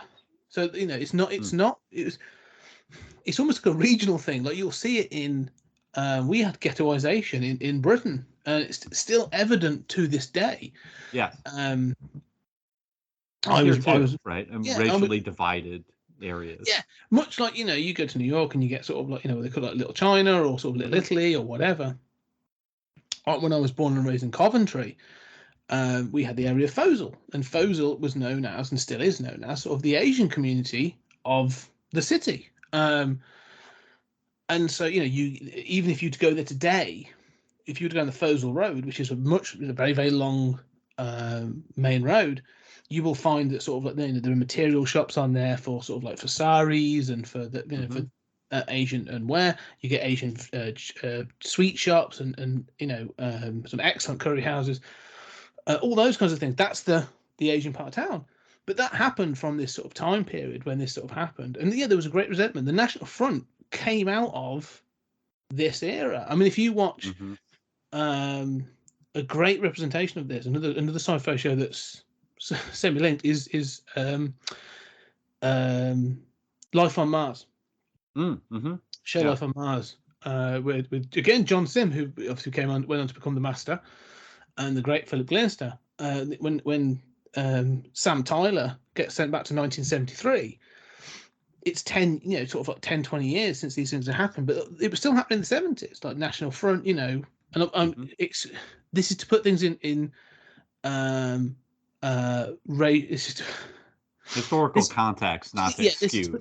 So to excuse the language I use. This is not, but you will hear phrases like to say the N-word in America to a black guy. We had phrases like "wog" or "packy" and those sorts of phrases. So it's exactly the same. So to have a no coloured sign or something would be very typical. In this area, and I would say well into the 70s would have that mentality of this split Britain that we had of go home, we don't want you. Mm-hmm. Yet they would then go and give their business to the local corner shop, which would be run by an Asian family, Right. and not think twice about it. Or they would then go to a curry house and have Right. Asian food, but then they would literally finish the meal and be like, "Here's your money. Now, I'm going to basically, and now I'm going to throw some racial slurs at you." Like, we were very confused as a country. For we still are. So yeah, that didn't surprise me. What I found was interesting is they chose that West Indian actor. Was interesting for two reasons. And having him in a cafe felt legit. Like that's the kind of place I think that they'd have had employment and everything. I think he felt the right age, sort of thing, and stuff. But but I felt that they were also sort of trying not to sort of lean too much into the accent. Like they could have gone full, almost caricature, and I'm glad they didn't. Mm-hmm. So that's what I liked him. I think it was a nice conversation and stuff, and an interesting piece. The other thing that bothered me though, and this is a complete sort of like meta thing, is that actor goes on to play Jeffrey in The Fresh Prince of Bel-Air. Really? And I couldn't get out of my head. I'm going like, in a matter of 3 years, you've moved to America and you appear on a sitcom with Will Smith. Bizarre, but it's a strange world. It is. I was like, it really struck me. But I like that scene because it does put 1963 in context of how sort of confused it is. And the doctor's comment of like, yeah, if you drop a boulder and that, into a river, and I believe that scene's really a commentary on saying like, yeah, you drop these ethnic minorities, for the potentially the right reasons or whatever reasons into this society, like it's going to have reverberations for decades, for generations. Yeah, I have mixed views on that. I mean, I like the metaphor, although of course it's the problem is not usually rippling off the shore. It's actually ripples creating fields where they overlap and become stronger. But okay. But I like the metaphor. One of the problems is I like that sense of historical contingency, but and unexpected, unintended consequences, which is something I'm quite obsessed with, and everything we do has them, whether it's an invasion or a military invasion or a change of social policy. Having said that, like every time that we rezone an area, we're also creating another ripple effect. It's not as if somebody who is ethnically different or has, a different melanin content coming to Britain is a boulder being dropped, right? I mean, that's not a massive event. Britain was always more multicultural than people think, as was the Roman Empire. I mean, this is not... You know what I'm saying? Like, it's not like this is a meteor strike in British history, and what will come out of this, God only knows. No, but I think it's gently done. It's not. It doesn't feel. Deep, I think the thing is that you say we were more multicultural, and we were. Like Britain has always been, a multicultural, island. We are for thousands of years. Like there are no Let me put it this way: there are no Britons left. Like we are an amalgamation of every European race, Britons and Saxons and Woads and Gauls and everything else that's come before us. Jews and Frisians never get any respect. Yeah, yeah. But we are an amalgamation. I mean, I've done those DNA tests. I've got 23andMe. Like I know I'm a mixture of all kinds of things. If I was a dog, I'd be a mongrel. Like it's not. I'm not afraid to say that, but. I mean, your genes are healthier, by the way. Yes, exactly. Yeah, like I have 10 fingers and 10 toes, and I'm happy about that. But the point is, like I said, we were multicultural. But this injection of, if you Google it and you go and you have a look and you see the photos of, or even the video footage of these young people being sort of brought off the boats, the phrase "just off the boat," like that's what this was. Like these young people brought to the to Britain. You say a boulder, not being a boulder.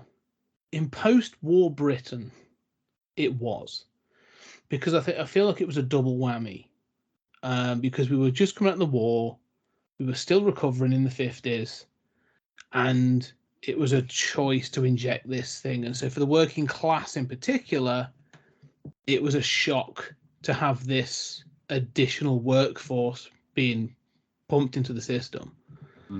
That's not to say I'm excusing their behavior, the response to it, but I think it was. I think it was a bit of a jolt into sort of like, we're almost sort of like, we're settling, we're recovering, and then there's this. And I think it was a bit of a, for some at least, it became a, I mean, you know, this notion of they're coming and taking our jobs, you know, was not to legitimize it, but that was the purpose of bringing them here. Like, we don't have a workforce, so we've got to bring one in. But there was this thing of like, oh, they're taking our jobs. No, they're taking the jobs that need to be done because you don't want to do them, and there's not enough people to do them. And we've lost a glut of young people due to the war, and we have a gap in, you know, we have a generational gap. So I don't know. It's completely off topic, really, because this is obviously, but I mean, that episode, you know, that conversation is important to the episode, and this, you know, it does connect with the no colored sign. It connects with the, you know, racial attitudes of the Daleks, and also to the willingness to depict 1963 as a problematic time in a way that An Unearthly Child does not.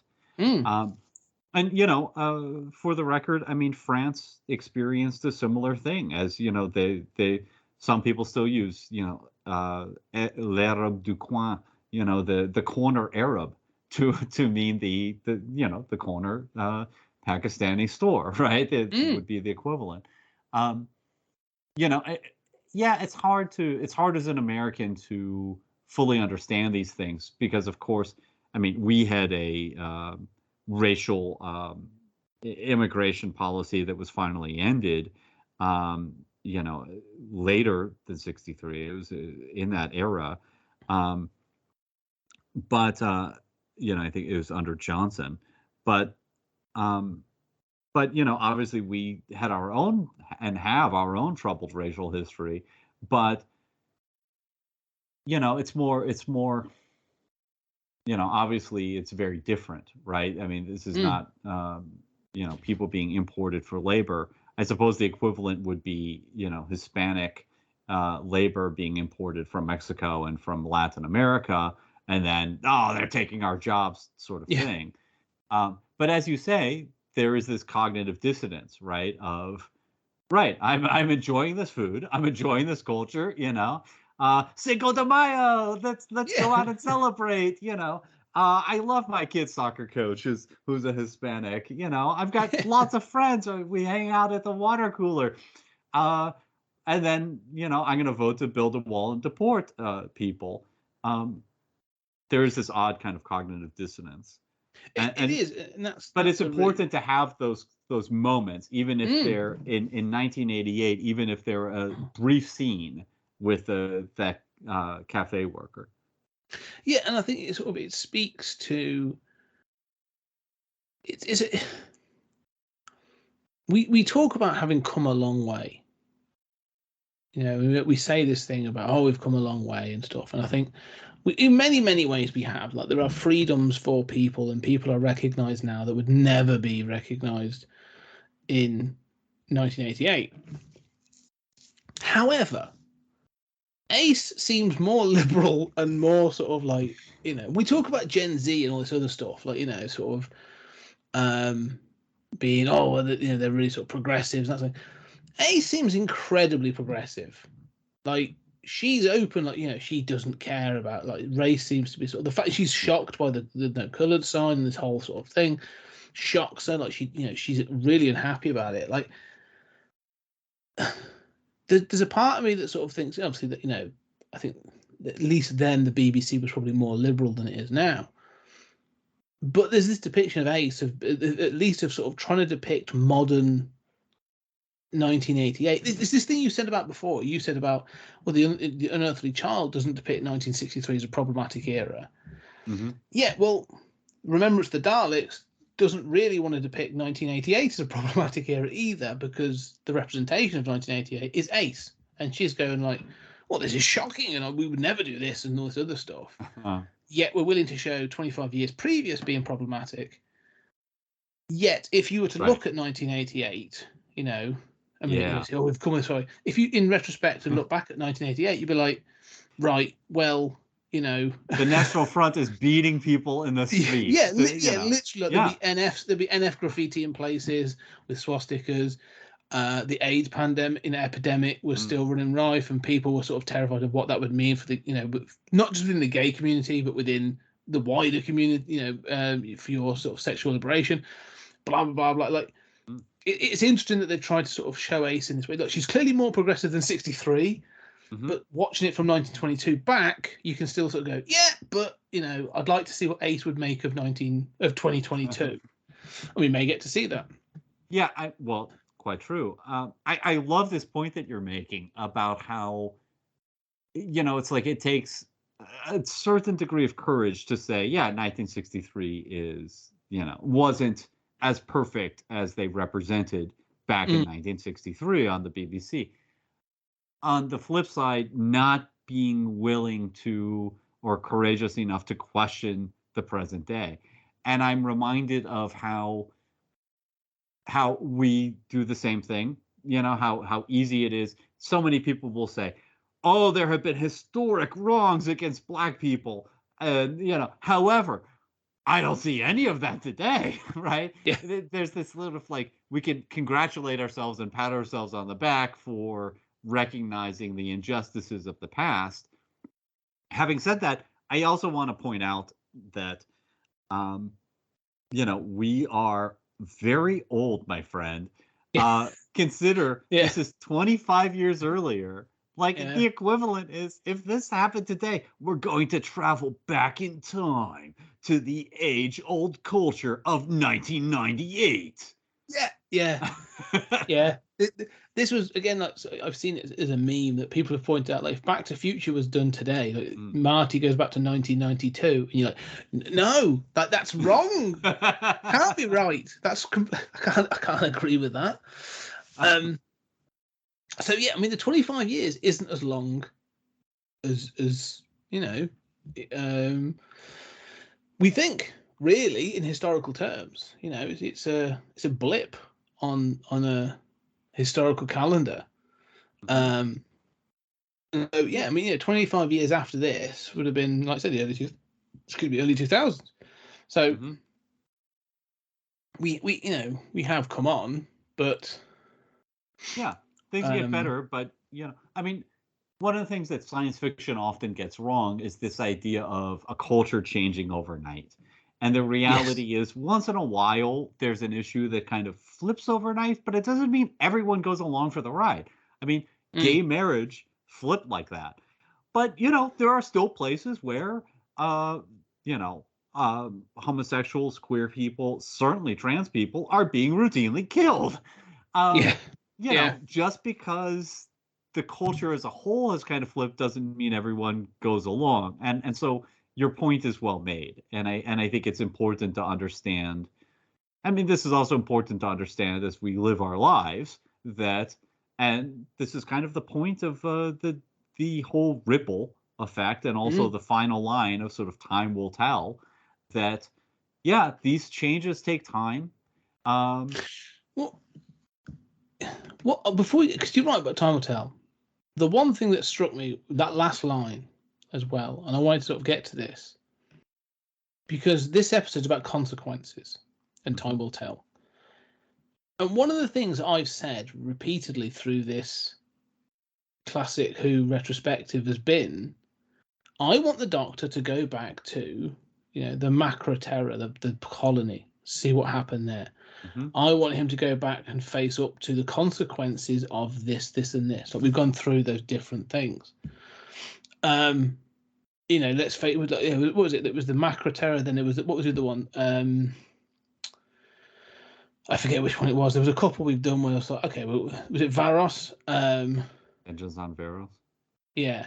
Yeah. Where it was about that. That was about the justice, wasn't it? And then sort of like, they took away, and at the end, that ends with them going like, oh, we're free, and then like, what do we do now? Like, I want like this episode, Remembrance of the Daleks, sort of acknowledges that. Like the Doctor's going back and going like, yeah, in 1963, I left this massive this doomsday device kicking about in a funeral parlors that I'm going to bury. I've got to deal with that. I've not been great on some of my decisions. Like that. That's the point. He has that conversation saying like, yeah, I've probably not made all those best decisions. Like, what are the rip? You drop a boulder, like overthrowing a social structure. What does that mean? And so I was quite surprised getting to the end of this episode where I've been saying this, I've been banging on about this for all this, and all of a sudden the Doctor who's going, now we are fully aware that these things are happening through his adventures, and we're sort of going to acknowledge that past 25 years, we may have set ripples on things and stuff. And that's in response to Ace asking if they've done good here. Yeah. And the Doctor's like, yeah, I can't promise you that, which is pretty cool. Isn't there another line where the McCoy does mention having made mistakes? He's sort of like which is right up your alley, right up your point, your arguments.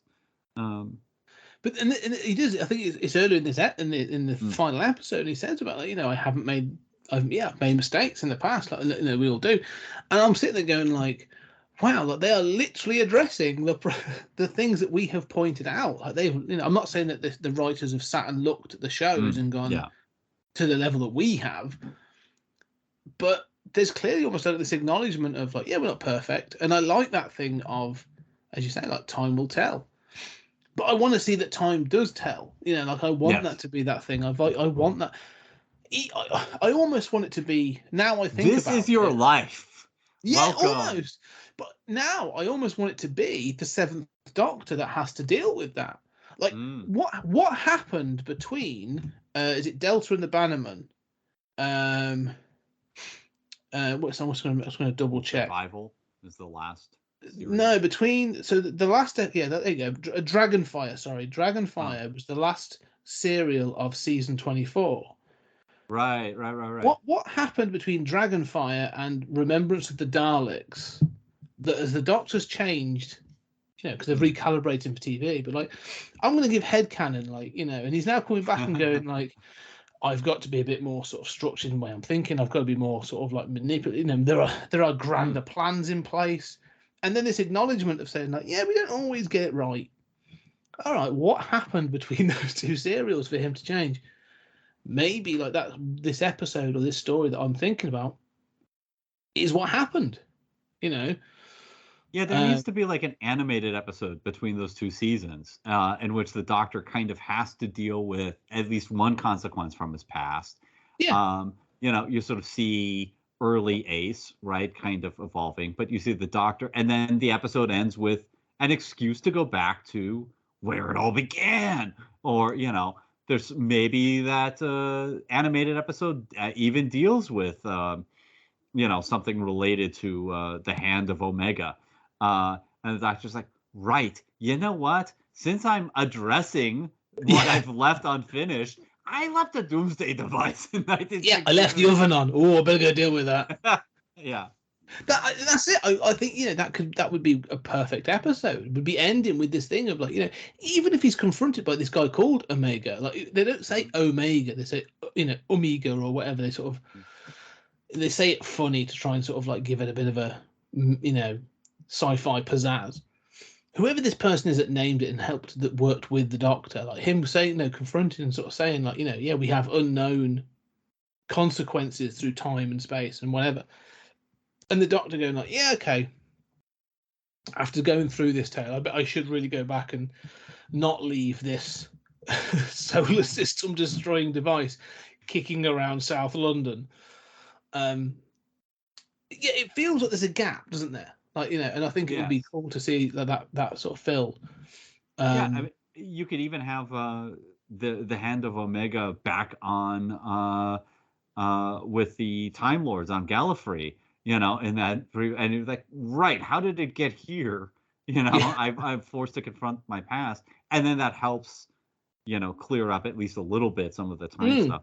But I love, and I'm obsessed with with these sort of untold chapters, whether it's in Star Trek or other Yes. things, and what I think is the need to go back and fill them out with stuff that actually makes what we do have better. Yes, there's sort of stories between the stories. Mm-hmm. And I agree. I think that's sort of, it would make things better, wouldn't it? Like it's filling in those gaps and smoothing out some of those story arcs and stuff, or those character arcs. Because there is that shift, and obviously this one does just start. And I like that. I like this idea of him having to go back and address these things. So I don't think it'll ever happen, but you never know. We've got what's it T. Davis back. He's obviously all about those kinds of things. So we shall see. But yeah, but I mean, let's just sort of bring that to a close. I mean, that sort of brings this one sort of full sort of circle, really. But so, any final thoughts then for Remembrance of the Daleks? No, I think it's decent stuff, and I think that I'm of two minds about sort of what this means for Doctor Who as a whole. On the one hand, I'm amazed at how good most of these episodes are, how watchable these episodes have been, and this is certainly very watchable. I didn't feel like it drug at all. In fact, I think this is much faster than some of the others that we've done. Having said that, I also see that it's one of the highest rated.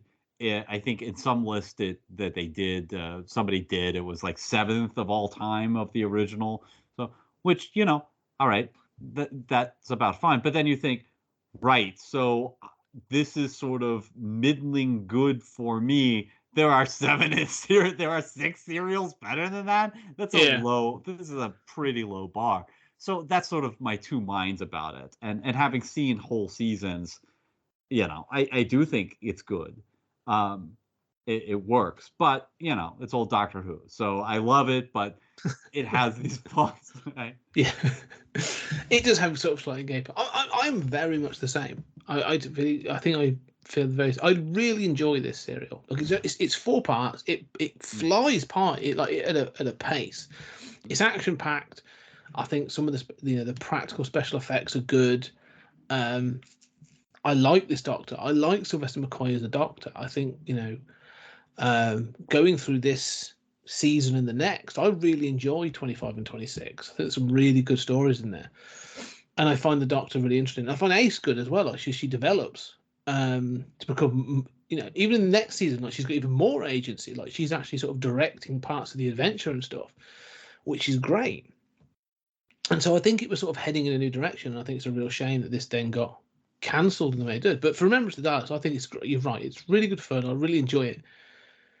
It does have problems, like in both storytelling and setup and some other bits and pieces. Even in sort of like theme, like you say, it wants to do certain things, but isn't quite brave enough to do the things it wants to do.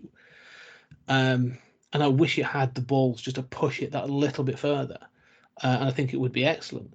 But there's so much in this one, and as we've pointed out, that sort of like you can see in when Doctor Who came back in 2005, that starts to not so much pay off, but like tonally and just the way that it approaches certain things, like feels much more like Eccleston. Like I'm not saying, we'll talk about Paul McGann maybe in the wrap up, and we'll give some news on that. But I can see it where I couldn't see a sort of connection with some of the earlier Who's to Eccleston. I can with McCoy and Eccleston, and I like that I can. So it sort of brought us to that point. But no, I enjoyed this. I thought it was great. I would watch this one again, I think. So yeah, yes. Me too. And it makes me want to watch more and track down more good stuff. Yeah. of Doctor Who, and I quite like the sort of picking the best, that we've done, because having sat through whole seasons and thought, right, this was going to be a slog, So Yeah. how many episodes do I have to go on this? Yeah. Yeah. It is nice to watch these and enjoy them. But Yeah. we're done. Almost. We're almost done. Yes, we are going to do. We've got two diverging timelines, if you will. In the next episode, we are going to be doing sort of like a classic Who wrap up, where Julian and I will go back and give some sort of extended thoughts on classic Who overall, and especially the stories that we've talked about. So we will go through all those different pieces again. And we're probably going to rank we'll rank the stories, I think, sort of like our favourites as they've gone through them, which I'm sure will cause some discussion. But more than that, we want to sort of, there's some other bits to cover off in classic Who before the sort of return in 2005. There is the movie with Paul McGann, as we said, and also the comic relief sketch, which lasts about 20 minutes, 25 minutes or so, which is called, and it's escaping me now, and I remembered it earlier. The Curse of the Fatal Death? The Curse of the Fatal Death, which features a number of comedians playing the Doctor. And so we are going to talk about The Curse of the Fatal Death. And we're going to talk about the Doctor Who movie for our Patreon. So they're going to be sort of bonus episodes. I think we both want to do them, but we also want to move on with season 4. So we're going to do this for the Patreons. If you like what we're doing, they will be available. I think we'll do them for pretty much. I think I'll make a decision. I haven't decided yet to what level we'll make this available. We'll talk about that, but they will be on there. So go check that out, and I'll be putting links out to those when we do. But yeah, I think we're wrapping up on Who. Really, we've got one more episode to do our discussion, and then we're moving into season 4. Season 4. Yeah, this is it. We're getting to a new season. We're back into movies, and we'll talk about more in the next episode. The end of the next episode, this one. But like we go, this new season, sort of Julian and I have approached it in a slightly different way. We sort of, not so we're doing exactly what we always do. We're going to be talking about films and that we both love and we have conversations. But we're going to go back to some early films. We're talking 1930s to begin with. Man. So yes, I'm looking forward to that. Some real sort of like old school sci-fi. But we're taking it. It's going to cover almost a century. We're going from the 30s right up to, I think the end of the season takes us to 2020, maybe 2021, but I think 2020. So we're covering at least like 90 years, sort of like 9 decades. Yeah, so right, 90 decades. Years exactly. Yeah, so we're that's so awesome. I love that.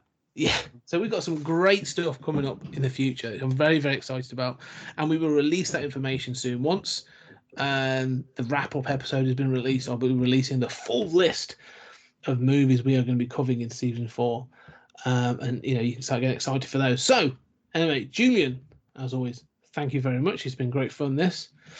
And we'll get to a wrap-up. And ladies and gentlemen, thank you very much for listening. If you like what we're doing, as always, sort of go on, leave us a review. We appreciate all the reviews. And also go and check out our Patreon. Seriously, like for £5, £5, you get access to all kinds of things, especially Julian and I working our way through the Twilight Zone. Every week, you get us trekking through the Twilight Zone, episode by episode. And they've been a great fun to do. They're about between 15 and 20 minutes long. And we're talking about all those one by one. And there's every week. Yes, every Tuesday you will be getting a trekking through the Twilight Zone, and then every month you get me doing 30-minute thoughts, and then every quarter and other bits. Every quarter I've got different creators coming on, so doing all kinds of bits and pieces. It's very exciting. So go and check that out for £5 as well. You get quite a lot of stuff on there as well. Other than that, though, we just appreciate people listening to this. Absolutely, and we're at Pod Time Space on Twitter. Yes. Please engage with us, and if you do follow us on Patreon, thank you very much for your support. I just want to say for those who don't know, £5 is about $6 or something. Yeah. It's not a lot. And in fact, and in the current Remembrance of the Daleks, there's this discussion of what is it like? There are 12 pennies in the metric system. Yes. Right. This is before the British, fixed their currency to something more sane. But it's like 5 pennies in a pence and 20 pence in a pound. Yeah. I've never. I was very lucky. I was born post-metric sort of conversion, but I still know people, grandparents that can tell me how many shillings or how many, all that other stuff, how farthings and stuff, how it all adds up, and it baffles me. So it's crazy. Yes, thank God for decimalization. So yeah, it's about $6, I think. But seriously, go check out the link down below. I don't think you'll regret it. Even if you join for a month, if you were to join for a month, and you get, you can probably listen to an awful lot in that time. So I'm not saying do that. Join forever. You got so much new stuff. Anyway, ladies and gentlemen, thank you very much for listening. Really appreciate it, and we shall see you for the wrap up on the next episode.